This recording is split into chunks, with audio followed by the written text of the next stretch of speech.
I'm Mark Arenes, and this is Euler's Melting Pot. In this challenge, we try to complete every Project Euler problem in a different programming language. Today's challenge is problem number 4. Find the largest palindromic number, which is the product of two 3-digit numbers. A palindrome is a number which is the same as its own reverse. So if we take the number and write it backwards, starting from the ones place, then we'll get the same number back at the end. First, we need to be able to check whether a number is a palindrome or not.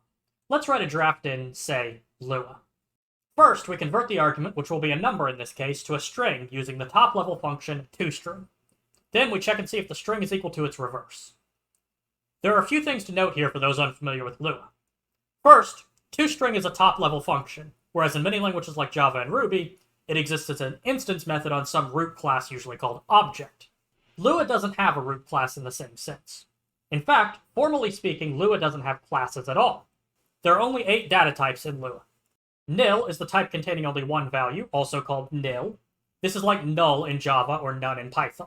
Number and string are both fairly self-explanatory. Of minor note, Lua does not directly distinguish between integers and floating point numbers, so both are encompassed under the umbrella of the number type.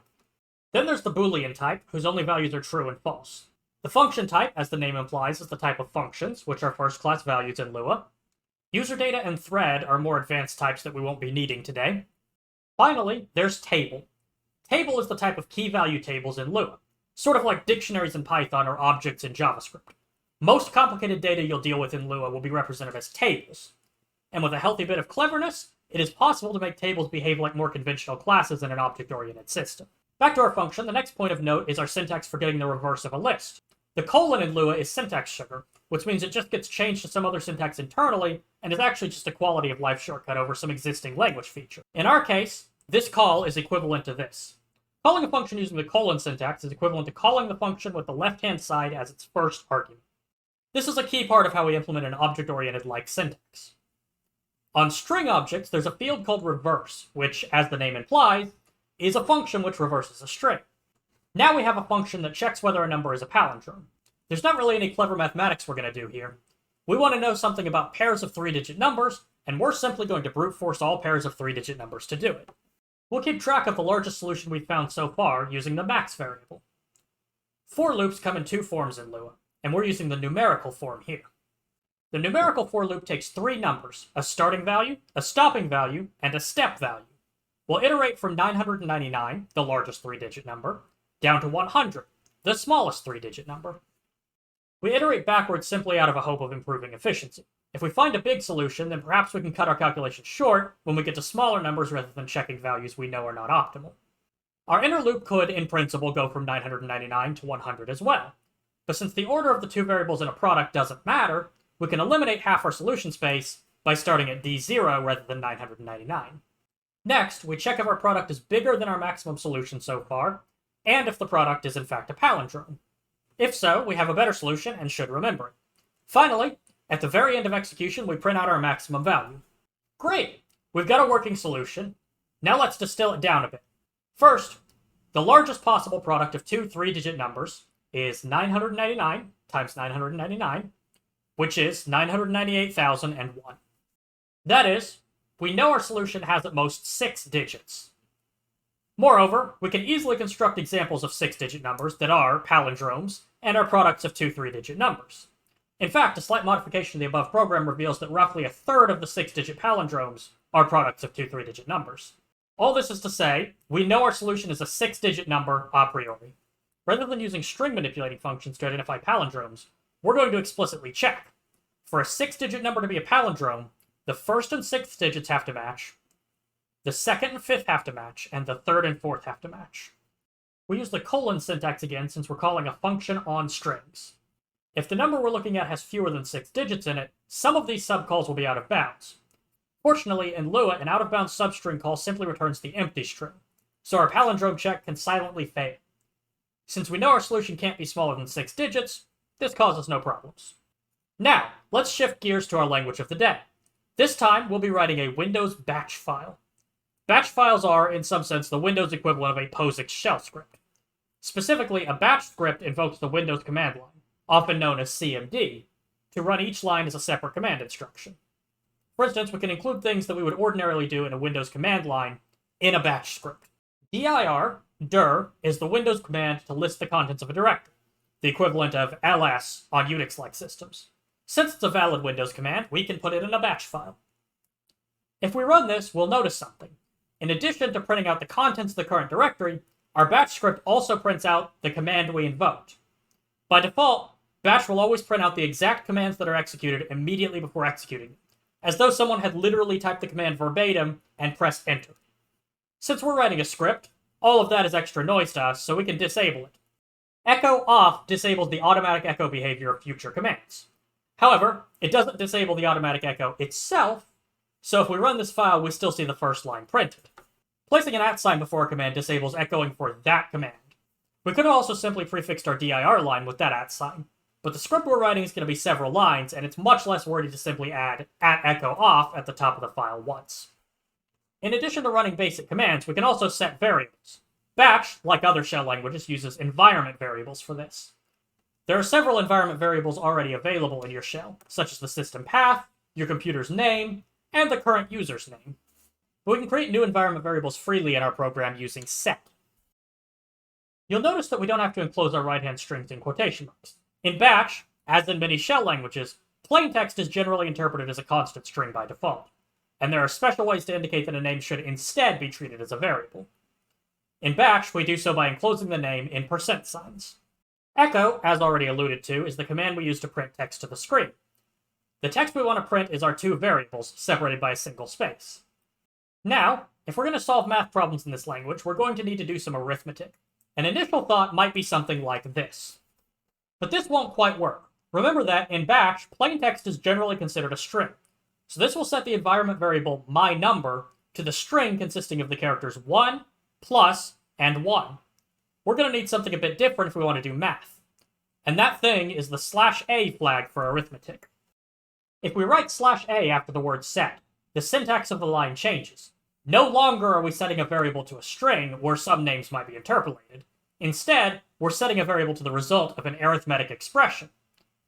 The exact syntax allowed in arithmetic expression is summarized here. But it's mostly what you might expect. We can add, subtract, multiply, perform bitwise operations, and so on.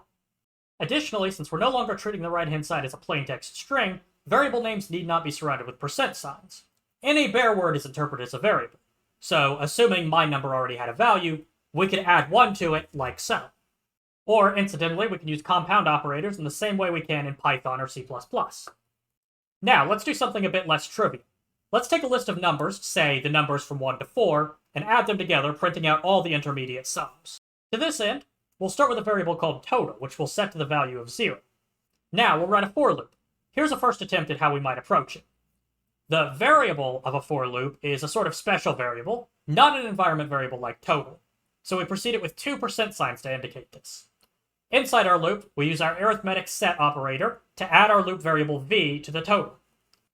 Then we print out our total. At the end of the loop, we print out the final total again, just to be sure. If we run this program, we actually get some unintuitive results. Inside our loop, the total always seems to be 0. Perhaps more surprisingly, the final total on the outside of the loop is 10, which is correct, despite the fact that all the loop iterations appear to be wrong. This is due to the order in which Batch parses the file. Like I said, Batch treats your code as a sequence of statements which are valid commands, and the for loop is just one example of a valid command. When Batch sees the for loop, it performs a substitution immediately, replacing all %names with the value of the corresponding environment variable. This includes our total value. When we first encounter the for loop, our total value is 0, so what Batch actually sees is this. Our set statement is fine, since there's no %encoded environment variables in it. So our loop runs, it correctly sums the numbers, and it prints the final result in the end. But the total variable inside the echo statement is getting expanded into its value far too early. To remedy this, Batch offers us a special flag we can enable to force variable expansion to happen later. This flag is called Enable Delayed Expansion, and we can turn it on with the set local command. This will go at the top of the file, right below our echo off declaration. With this enabled, Batch allows a new syntax for variable substitution.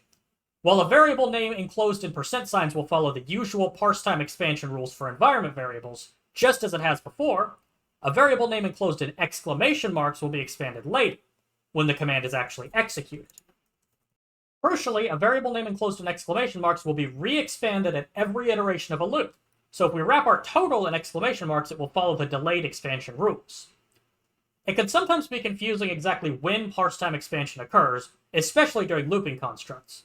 So there's generally no harm in using delayed expansion for most variables. In particular, I'll favor using delayed expansion here unless I'm absolutely sure that a particular line of code is only going to run once, outside of any loops. Finally, it's worth mentioning that batch has traditional goto statements as well. So if we want to print all the numbers from 0 up to 99, we might write this. We create a counter variable, then we insert a label called loop. Labels are preceded by a colon, and these are the valid targets of a goto statement.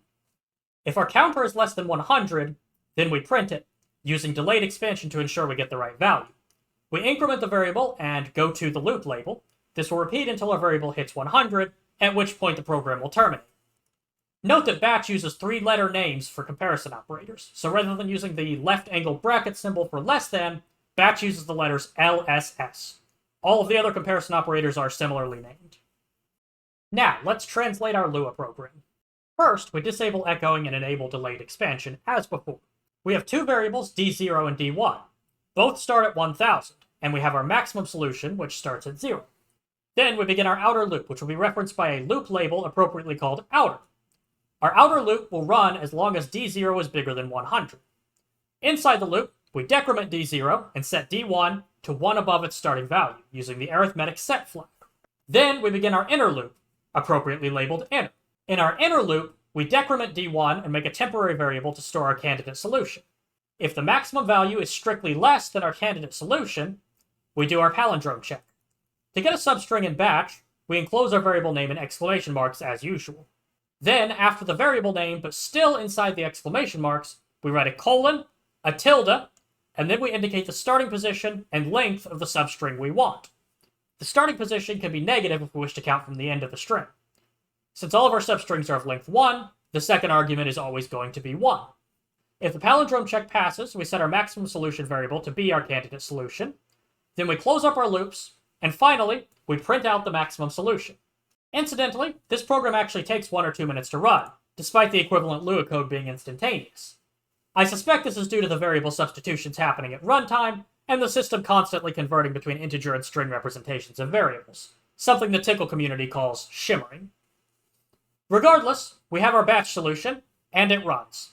And this solves Project Euler problem number 4 in Windows Batch.